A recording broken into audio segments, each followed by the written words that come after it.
What's going on, my Breakthrough Broker friends? Dr. Bruce back in the saddle for another installment of the 90-Day Sales Breakthrough Broker podcast. Every single week, I try to come into your life and add value to you as a real estate agent tied to your sales, your service, your marketing, and all of this is a mindset. And the mindset today is perfecting your prospecting.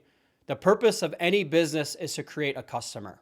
And so I want to give you some tangible takeaways on how to help you simplify the prospecting process.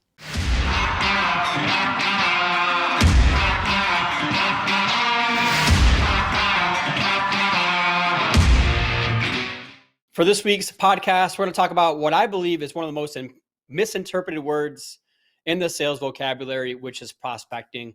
So many of us in sales, we put so much pressure on what prospecting is. So I want to talk about what it is and what it is not. What I believe prospecting simply is you have some type of service that can solve other people's problems just as good, if not better than anybody else out there. And it's your duty to figure out who are your target markets and segments of people out there who you can help your services through. And so when I just think about it that way, I have a helpless mindset that I wake up with every single day.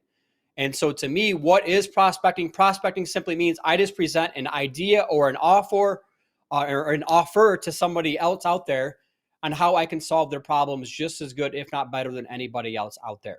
All right. So there's a group of people out there right now. So if I'm in the cheeseburger business, right, it's lunchtime. There's people out there right now who are going to eat lunch. And if they're hungry and I put a cheeseburger in front of them at the right time, they're probably going to want to buy that cheeseburger. And so it's the same thing, guys. I know it's a silly example, but it really is the same thing for us in our business. Is you just have to present an idea or an offer to other people at the right time. Now, the challenges that we have a lot of times is we don't know when that right time is. And so that's where we have to have a consistent, again, a target market and an audience. So just think about fishing in ponds. We've heard of that expression in business and sales.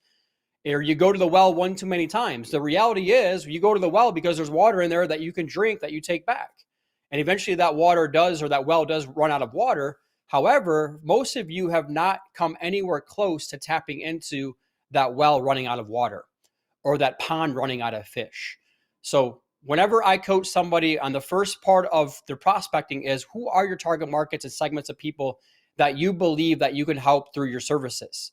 And then you just have that helpless mindset, man. I think I can help anybody in my business, specifically in housing, banking, insurance, financial, that are in sales, especially in the first 2 or 3 years.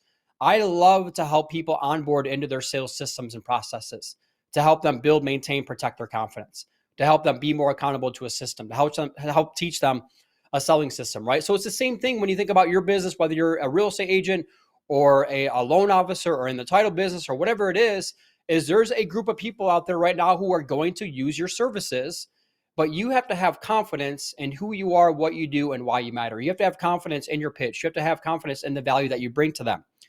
And so that is what prospecting is you're just simply getting in front of the right groups of people at the right time and adding value to them and educating them on the different ways that you can help solve their problems. What prospecting is not where you go out there and you just wake up and you cold call people all day, every day, right? Prospecting is not where you expect to sit down with somebody for a first conversation and now all of a sudden they're like, oh yeah, sure, my person. Here's all my business for the entirety of the rest of my business. If you're talking about referral partners, right? So that is what prospecting is not. So I just think it's such a mindset for us to really figure out what is prospecting and what is not prospecting. All right. So for me, the way that I coach people that are out there is I want you to have 3 to 5 new leads and 3 to 5 new targets every single week. So if we do that properly, we have 5 to 10 new people on our help list every single week. And so that is the mindset. So we have new leads or new targets of people. New leads is incoming, right? And I just think about incoming demand, and there's really 2 different sources that I have incoming demand through my services. I have referrals that come in. Those could be from new clients. Those could be from past clients. Those could be from referral partners, right? Those even could be from current prospects that I'm trying to close. All right. So that's one way that I have new leads that come in every single week or every single month. And then the other part of that would be through my marketing, right? And marketing is one of those loaded words because it could be digital marketing, it could be social media, it could be events that you're attending, events that you're hosting, right? There's so many different ways for you to go out there and market your services. But I am a big believer in Jim Rohn's concept: to attract other people, we must become more attractive. So if I want to have more incoming demand or more incoming leads coming into my business, I have to ask myself, how am I becoming more attractive? Whether that's through my current clients or my past clients, or whether that's through my marketing activities. Okay. So we all want to grow a referral business. We all want to grow a business that's so attractive that we just wake up and we react because we have so much incoming demand for our time, our energy, and our resources and our expertise. Okay. Now, what happens for a lot of us, especially early on when we start out, is we don't have past clients. We don't have new clients. We don't have a huge database of people. We don't have a very attractive brand yet. Okay. And so therefore, what do we have to do is we have to become more attractive. We have to figure out who those target markets of people are. We have to get new people on our list of people that we want to call and engage with. All right. So those are new targets going into the week. And guys, I don't care if you've been in your business for 10, 15, 20 years. Eventually, you're going to have to come back to, I have to target new people. I have to go fish in different ponds. I have to be proactive in my prospecting.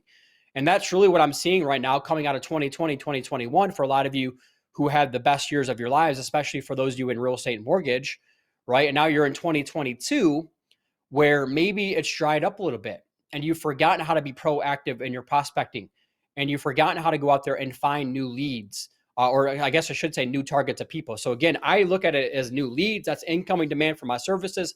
And new targets are people that I'm outbound through my services. All right. So when it comes to this week's podcast, I just want to talk about perfecting your prospecting. If you don't have enough incoming demand, which are new leads through your marketing or through your referral partner database, then you have to proactively target more people. And the great thing about targeting is we have more lists than ever before. We have more data than ever before. And so you have to really do the heavy lifting to figure out who are your intended target markets and segments of people. And then from there, how are you becoming more attractive to them? How are you building out your website around them? How are you building out a marketing message around them? How are you building videos around them? How are you educating them, right? How are you building out your marketing one sheets around that? And then from there, you just wake up and you go into attack mode. Every single day, you present an idea or an offer on how you can solve their problems. You start to build that know, trust, like, and respect. And then just again, to take off the pressure of it, it's not going to be a one call close. You present that idea to them. That's the initial contact. And then you set the appointment and then you conduct the appointment. And then from there, that's when you have the follow-up process. That's a whole nother process of this. But take off the pressure of what prospecting is. It simply is you start to build out list of people, 5, 10 per week that you can proactively help through your services.